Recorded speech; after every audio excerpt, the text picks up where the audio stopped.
रेशमा के घर के आगे भीड़ जमा थी। रोहिणी जब अपने घर आती तो वो उस भीड़ को हटाकर अपने घर के अंदर जाती है, जहाँ वो देखती है कि रेशमा की लाश पड़ी हुई है।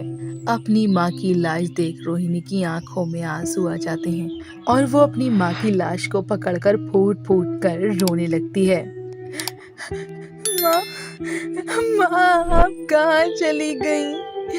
माँ, आपने तो माफी मांगने का भी मौका नहीं दिया। आप मुझसे दूर क्यों हो गई माँ? माँ मुझे माफ कर दो ना। उठो ना, उठो। आखिर कौन थी रोहिणी और वो अपनी माँ से माफी क्यों मांग रही थी? उसने ऐसी कौन सी गलती की थी जो उसको अपनी माँ की लाश से माफी मांगना पड़ रही थी? इन सब सवालों के जवाब पाने के लिए चलिए चलते हैं कुछ समय पहले। रेशमा के चेहरे पे काले दाग थे, बस इसलिए रोहिणी अपनी माँ को कभी भी अपने दोस्त से नहीं मिलवाती थी। ऐसे ही एक दिन रेशमा अपने किचन में काम कर रही थी, तभी रोहिणी अपनी माँ को आवाज लगाती है और कहती है, माँ, माँ कहाँ हो? बाहर आओ। कब से आवाज दे रही हूँ, आप सुनती क्यों नहीं हो? हाँ रोहिणी बेटा, क्या हुआ? सब ठीक तो है ना? माँ, आज मेरे लिए खाना मत बनाना। आज मैं घर नहीं आऊंगी। और हाँ, मेरा इंतजार मत करना। रेशमा अपनी बेटी से कुछ नहीं बोलती तो वहीं रोहिणी भी अपनी माँ से दूर हो जाती है। पर रोहिणी का ऐसा बर्ताव देखकर रेशमा का दिल को बहुत ठेस पहुँचती है और वो अपने कमरे में जाकर रोने लगती है। हे भगवान, मेरी किस्मत ऐसी क्यों है? आखिर क्यों आपने मेरी किस्मत में इतने दुख लिखे हैं? जब रोहिणी छोटी थी तभी इसके पिताजी मुझसे दूर हो गए। लोगों के घर काम कर करके मैंने अपनी बेटी को पाला पोसा बड़ा किया। पर अब जब मेरी बेटी की मुझे जरूरत है तो मेरी बेटी आज मुझे अपने साथ तक देखना पसंद नहीं करती। रेशमा रोते हुए सो जाती है तो वहीं रोहिणी अपने दोस्तों के साथ बैठकर शराब पी रही होती है। रोहिणी शराब के साथ हर वो नशा कर रही थी जो उसको नहीं करना चाहिए। तभी उसका एक दोस्त राहुल उससे बोलता है, अबे रोहिणी, तू लड़की होके इस तरह से नशे में धुत क्यों रहती है? और हमने तुझे देखा है कि तेरी माँ भी तुझे कुछ नहीं बोलती है। वो ना तो तुझे रोकती है ना ही टोकती है। ऐसा क्यों? औरों की माँ ने अपने बच्चों के लिए न जाने क्या क्या किया है, पर मेरी माँ ने मेरे लिए कभी कुछ नहीं किया। वो हमेशा से ही अपना सोचती आई हैं। पता नहीं मुझे ही ऐसी माँ क्यों मिली। ऊपर से मुझे उनकी शक्ल बिल्कुल भी अच्छी नहीं लगती है। पर रोहिणी, तेरे साथ ऐसा भी क्या हुआ है जो तू अपनी माँ से इतनी नफरत करती है? क्या बताऊं? जो औरत अपने बच्चे को ठीक से नहीं पाल सकती, उसकी ख्वाहिश पूरी नहीं कर सकती, तो वो क्या करेगी? अब बस मैं अपनी माँ के बारे में अब और कोई बात नहीं करना चाहती हूँ, इसलिए अब मुझसे कोई मेरे माँ के बारे में नहीं पूछेगा, ओके? रोहिणी की बात सुनकर अब रोहिणी के सभी दोस्त चुप हो जाते हैं, जिसके बाद वो अपनी नाइट एंजॉय करते हैं तो वहीं बेचारी रेशमा अपनी बेटी के प्यार के लिए तरसती रहती है। समय गुजरता है और समय के साथ रोहिणी की नफरत उसकी माँ के लिए बढ़ती ही जा रही थी।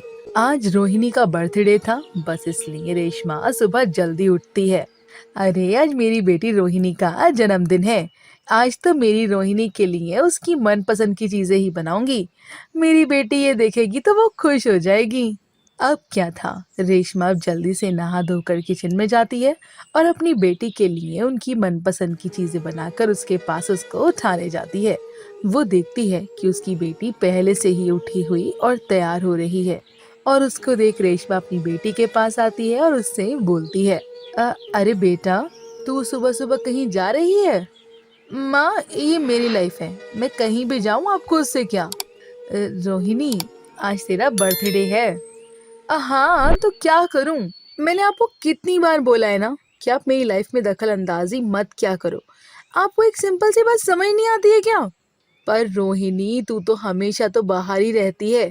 मैं चाहती हूँ कि आज तू थोड़ा समय मेरे साथ बिता ले, मुझे भी अच्छा लगेगा। मेरे पास इतना फालतू टाइम नहीं है कि मैं अपना कीमती समय तुमको दूं, समझी? आप बेवजह ही मेरा समय बर्बाद करती रहती हैं। अपनी बेटी की ऐसी बातें सुनकर रेशमा का एक बार फिर दिल दुखता है, पर वो जताती नहीं है और अपने दुख को पी कर फिर से एक बार बोलती है, रोहिणी, मैंने सोचा था ना कि आज तेरा बर्थडे है, तो आज मैं तेरी इस बर्थडे को अच्छे से सेलिब्रेट करूं। सभी रिश्तेदारों को अपने घर बुलाकर तेरा बर्थडे अच्छे से सेलिब्रेट करूं। माँ, आपको मेरी बात समझ क्यों नहीं आती है? देखो, मैं आपको बता रही हूँ कि आज का दिन मैं अपने दोस्तों के साथ बिताना चाहती हूँ, तो प्लीज आप मेरा दिमाग खराब मत करो। पर बेटा, तुझसे तेरा आज का ही दिन तो मांग रही हूँ ना। और वैसे भी तू अपने दोस्तों को यहाँ भी तो बुला सकती है। तुम लोग यहाँ भी तो पार्टी कर सकते हो ना।